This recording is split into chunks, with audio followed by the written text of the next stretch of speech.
So after the massive success of Toy Story 2, it was inevitable that we'd get a third installment. The franchise had become Pixar's crown jewel, a perfect blend of groundbreaking animation and genuine emotional storytelling that resonated with both kids and adults. But here's where things get a bit complicated. You see, by the early 2000s, the relationship between Disney and Pixar had reached a breaking point. What started as a groundbreaking partnership was now crumbling under disputes over money and creative ownership. That's how we ended up with something unprecedented in animation history, a studio creating a sequel to Toy Story 2 without Pixar's involvement. To understand how we got a Pixar movie without Pixar, we need to look at the contract. When Pixar and Disney first partnered, they agreed to a 7-film deal. Disney would distribute Pixar's movies and pay for half the production. In exchange, Disney owned the characters and had the right to make sequels. By 2004, CEO Michael Eisner and Pixar Steve Jobs were at war. Jobs pushed hard in a new deal with Disney. The deal would allow them more control over their IPs and making sequels. Eisner refused to budge, sticking to the original contract terms, and after 10 months of failed negotiations, Jobs announced that Pixar would not renew their deal with Disney and would seek out other distributors, starting in 2006. John Lasseter, who had directed many of their films, was devastated. At a meeting with Pixar's employees, he reportedly said, "It's like you have these dear children and have to give them up to be adopted by convicted child..." Okay. Anyways, Disney still owned the rights to make sequels to every Pixar film leading up to the first Cars movie, and Eisner was not gonna let that opportunity slip away. In March 2004, Disney created Circle 7 Animation. The division was created for one purpose: to produce sequels to Disney-owned Pixar properties, which in a weird way felt kind of spiteful towards Pixar. The studio immediately began development on 3 projects: Toy Story 3, Monsters Inc. 2, and Finding Nemo 2, with Toy Story 3 set to be directed by Bradley Raymond, who had directed straight-to-DVD sequels like Hunchback of Notre Dame 2 and Lion King 1.5. Now, based on what you're about to hear, you'll notice that the story of this Toy Story movie is very similar to the general premise of Toy Story 2. A toy that becomes damaged is sent away to an unfamiliar place, leading to the other toys to mount a rescue mission. The story of this Toy Story 3 opens in familiar territory, Andy's room. The inciting incident revolves around Buzz Lightyear, who begins to malfunction, seen in how his arm spasms and his pre-recorded phrases glitch. Buzz at first tries to hide these defects, although it becomes increasingly clear to his friends that something is wrong, especially when his malfunction leads to a vacuum going haywire and sucking up a bunch of smaller toys. Mrs. Davis, who also notices these glitches, ships Buzz back to the toy company in Taipei, Taiwan for repairs. When Woody and the gang discover that Buzz had been recalled altogether and was now targeted for destruction, they mount a rescue mission that takes them 8,000 miles from home and must rescue Buzz and return before Andy is finished with his field trip.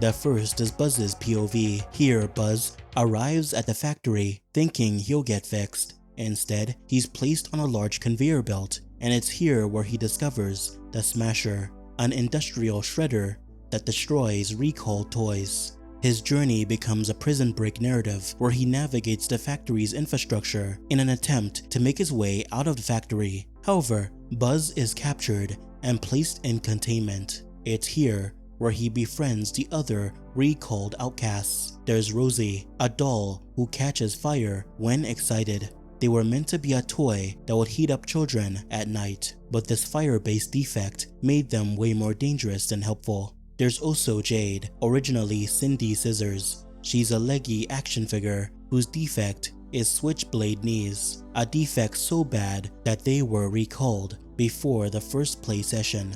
In an attempt to save the other toys from being destroyed, Buzz tries to reach the company founder, Mr. Kagoy, who might be able to save them.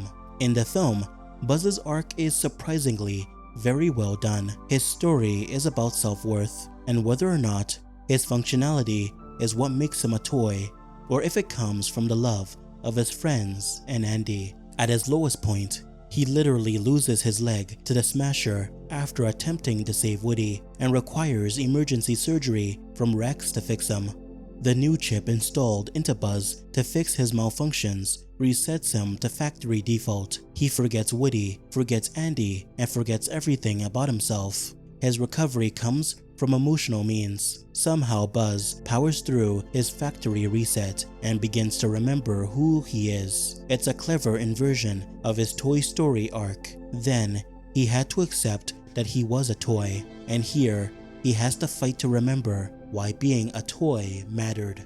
The second POV surrounds Woody's rescue attempt. After falling out of the delivery truck on their way to the factory, Woody leads Jesse, Bullseye, Ham, Mr. Potato Head, Rex, and Slinky on an increasingly desperate journey through the streets of Taipei, where they endure things like being sold in a marketplace and traversing a daycare from hell, which they are sent to. Eventually, they must construct a flying machine using a shopping cart, a bubble machine, and balloons to reach the top of the factory after escaping the daycare. As you can already tell, this is basically a repeat of Buzz's rescue mission from Toy Story 2, except instead of a suburban neighborhood, they travel the streets of Taipei instead. The last POV is the film's villains. The villains are literally faceless executives who have calculated that destroying recalled toys is much cheaper than fixing them, going against Mr. Kagoy's wishes, who has a deep love of toys and believes they should be fixed no matter what. The executives have also planned Buzz's replacement, Dax Blaster, a sleeker, more aggressive Space Ranger designed to make the original obsolete.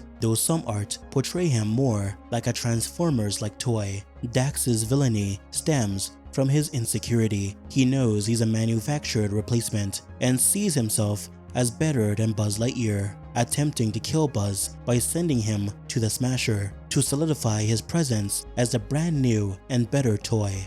At the end of the film, an army of Buzz Lightyears fight a group of Dax Blasters in an epic and final confrontation, proving once and for all who's the better toy.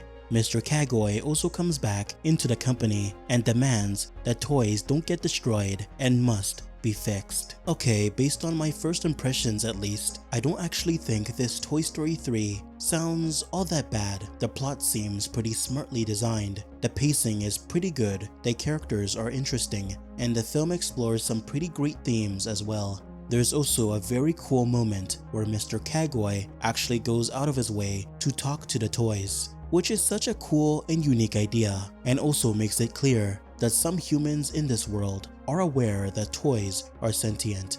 When we reveal ourselves to be alive to humans, they contract cancer. Sure, it was unfortunate that a different studio was making this movie, but I can't exactly say that they didn't put one hell of an effort into making sure this movie would live up to the previous two. In a stroke of good fortune, Disney purchased Pixar for $7.4 billion in an all-stock deal. As part of the agreement, Pixar leadership Ed Catmull and John Lasseter took control of all Disney animation on March 26 of 2006, less than 5 months after Pixar's acquisition. Circle 7 Animation was now shut down. With Circle 7 now dead, production for Toy Story 3 moved to Pixar. However, the creative team did not use anything from Circle 7's script. In fact, the creative team didn't read or look at any production material at all, as they wanted to start completely fresh. So Andy was now 17, preparing to leave for college, and the toys are donated to Sunnyside Daycare, where they meet Lotso, a bear who runs the place like a prison. The film now becomes about letting go and finding a new purpose in your life. So long, partner.